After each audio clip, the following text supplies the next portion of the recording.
अस्सलाम वालेकुम। अगर शकरकंदी को स्टीम करते वक्त गुड़ डालेंगे तो क्या होगा?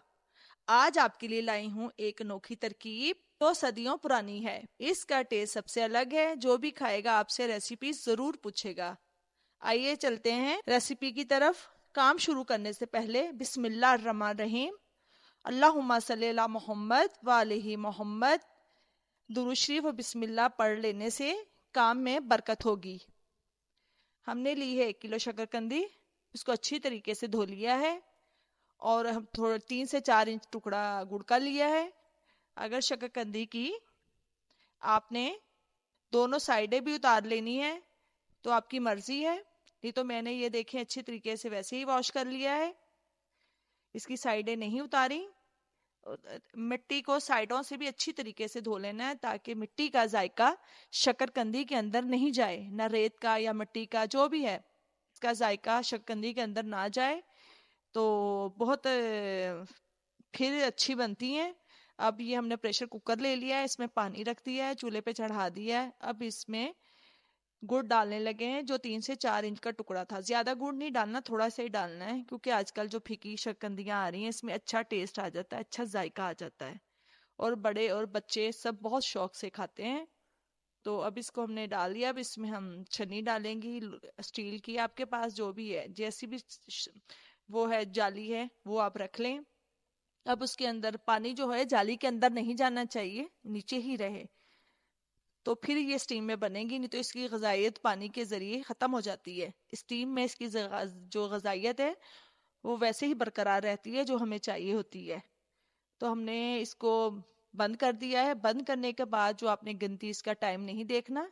जब इसकी सीटी बजना शुरू हो जाए फिर आपने 10 मिनट का टाइम देखना है।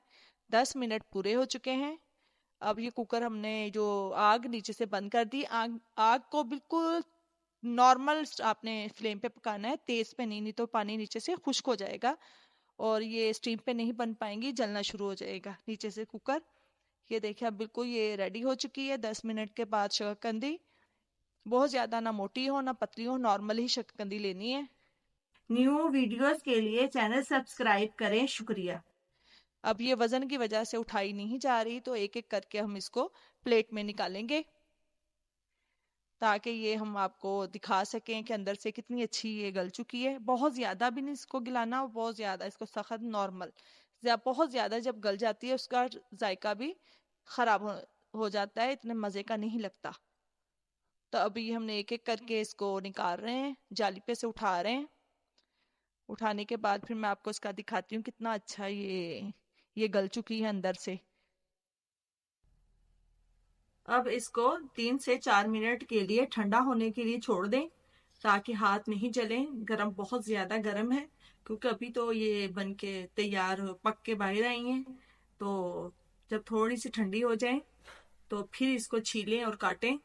ये देखें मैं आपको काट के दिखा रही हूँ। ये अंदर से बहुत अच्छी तरीके से गल चुकी है, ना बहुत ज्यादा ये हुई है सख्त है ना नरम है, बिल्कुल नॉर्मल है और बहुत अच्छा जायका है इसका बना। तो इसको छीलें, काटें और इसको सर्व करें इसको। और इसमें आपने लेमन और चाट मसाला डालना है।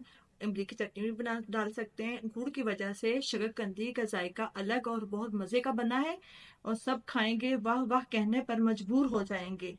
इतना मजेदार शकरकंदी का गुड़ की वजह से जायका बना है और इमली के साथ भी बहुत अच्छा जायका है, इसका टेस्ट बहुत अच्छा बनता है। आप इमली के साथ भी सर्व